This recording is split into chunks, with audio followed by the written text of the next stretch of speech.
The story takes place in the fertile eastern lands bordered by the Mediterranean Sea and kept by the gods. Within the cradle of ancient civilization, empires are built, wars fought, alliances forged, and heroes born. In the reception hall of the Palace of Sparta, Menelaus, king of Sparta, stands at the head of a massive table that spans the length of a hall lit by torches. A battle-scarred warrior, Menelaus is already halfway drunk. Beside Menelaus sits his wife Helen, wearing a white gown, head bowed, half listening to her husband. Fresh flowers are woven into her hair. Her beauty is so extreme, she seems to exist in a separate realm. We had a conflict before. It's true. We fought many battles. Sparta destroyed forward! I've always respected your father. Priam is a good man, a good king. I respected him now as an ally. Yeah! Hector, Paris, stand, come drink with me. Let's drink to peace. Peace with the joy of Sparta. Meanwhile, Prince Hector and Paris of Troy feast in the banquet hall of King Menelaus of Sparta, as honored guests and peace ambassadors to their home nation. However, young Paris sneaks away to be with Menelaus' beautiful wife, Helen, whom he loves dearly. Later at night, in Helen's chamber, Helen is sitting on a chair while combing her hair. The room is lit by a dozen tall candles. She hears a sound and looks up. Paris stands in the doorway. For several breaths they are silent, staring at each other. You shouldn't be here. Come with me, Helen. Don't play with me, right? If you come with me, we'll never be safe. Men will not us, the gods will judge us, but they will love you until the day they will burn the body of love you. Okay, I'll come with you. Only Agamemnon is seated on a beautiful throne carved from solid oak. Menelaus enters the room, and Agamemnon stands, then the two kings embraced. Where is she? Where is my wife? Hey! Hey!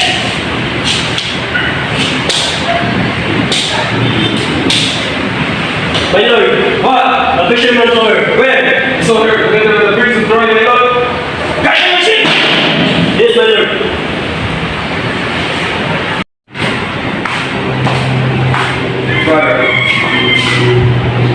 Your messenger came 2 days ago.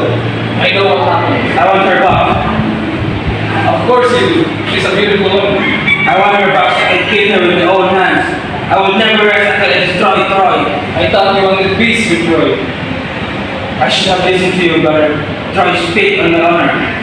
An insult to me is an insult to you. And an insult to me is an insult to all Greeks. Will you go to war with me, brother? Yes. Odysseus, king of Ithaca, and under command of Agamemnon, goes to convince Achilles to accompany them in the conquest of Troy. He finds him sparring with his young cousin, Patroclus, who is more than eager to join in the fighting. Achilles refuses to go, despite Odysseus' assurance that this war will go down in history.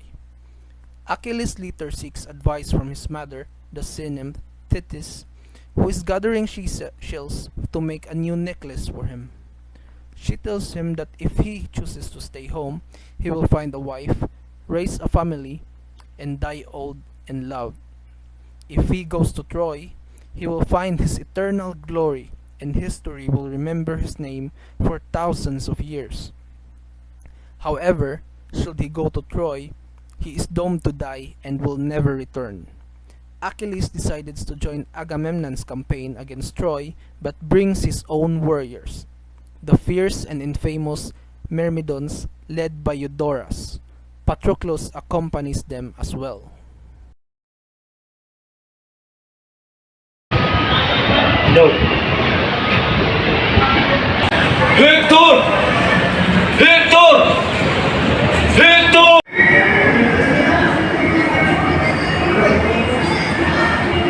Father, Forgive me for any offenses, and serve you as this later.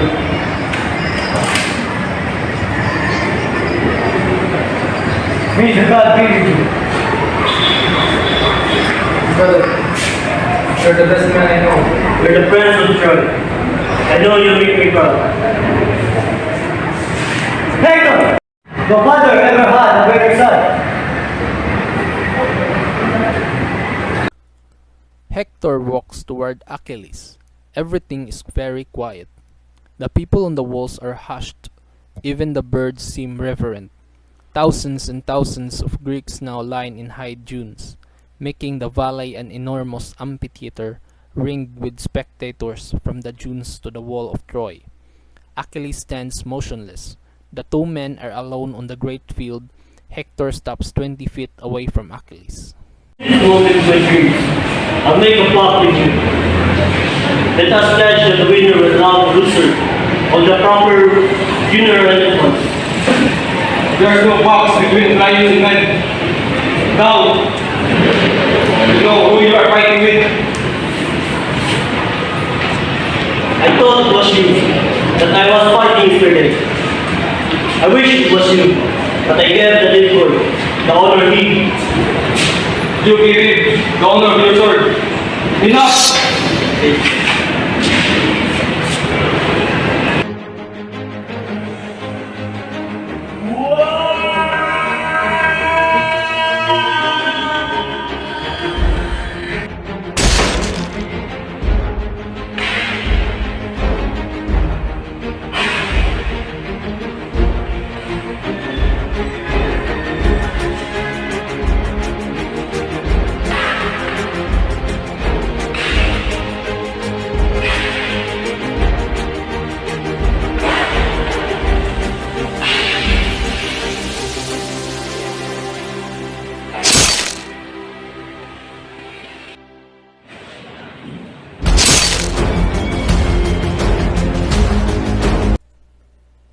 After their fight, Achilles was determined to humiliate his foe even in death.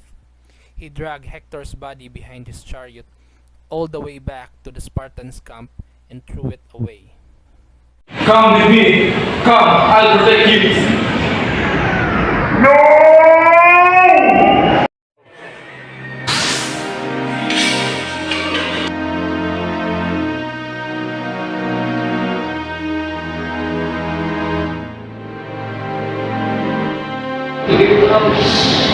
There's no way out.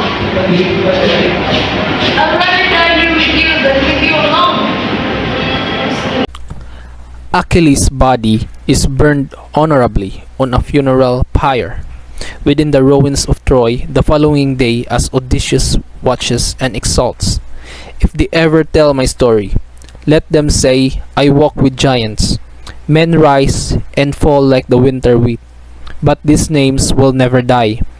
Let them say, I live in the name of Hector, tamer of horses. Let them say, I live in the time of Achilles.